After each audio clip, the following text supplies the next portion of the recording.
নলবাৰীত কুমাৰ ভাস্কৰ বৰ্মাৰ প্ৰতিমূৰ্তিৰ স্থাপনত একাংশৰ বাধা বৰ মছজিদ চকত মূৰ্তি স্থাপনত বাধা প্ৰদান বৰ মছজিদৰ একাংশ কৰ্মকৰ্তাই নিৰ্মাণ বন্ধ ৰখাৰ নিৰ্দেশ দিয়াক লৈ সৃষ্টি হৈছে প্ৰতিক্ৰিয়া পথ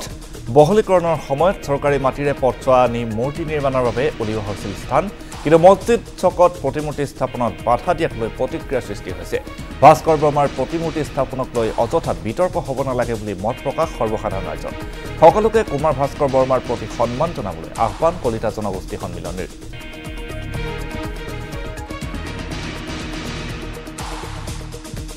ইয়াত কোনো ধৰ্মৰ কথা নাই ইয়াত কোনো জাতিৰ কথা নাই ইয়াত কোনো পূজা পাতলৰ কথা নাই মাত্ৰ কুমাৰ ভাস্কৰ বৰ্মাক আমি নতুন প্ৰজন্মৰ কাৰণে আমি জানিব দিব লাগে যে কুমাৰ ভাস্কৰ বৰ্মা এনেকুৱা এজন পৰাক্ৰমী বীৰ আছিল পুৰণি কামৰূপ ৰাজ্যত আৰু সেই বীৰজনৰ বীৰগাথাখিনিহে ইয়াত প্ৰকাশ হ'ব আমাক মছজিদ কমিটি এখন এপ্লিকেশ্যনো দিছিলে আমাক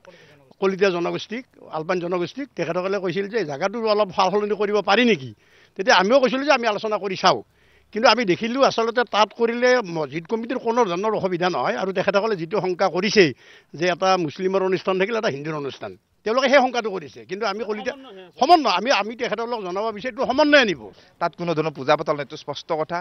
গতিকে মই যদি আজি বন্ধ কৰিছে মই তেখেতসকলে আহ্বান ৰাখিছোঁ তেখেতসকলে এই ধৰণৰ বন্ধ ব্যৱস্থা কৰিব নালাগে যিহেতুকে মন্ত্ৰী মহোদয়ে এটা ডাঙৰ এটা পদক্ষেপ গ্ৰহণ কৰিছে আমাৰ কামৰূপৰ মানুহখিনি সকলোৱে হিন্দু মুছলিম সকলো অসমীয়া মানুহৰ প্ৰতীক হিচাপে কুমাৰ ভাস্কৰ বৰ্মাক প্ৰতিষ্ঠা কৰিবলৈ গৈছে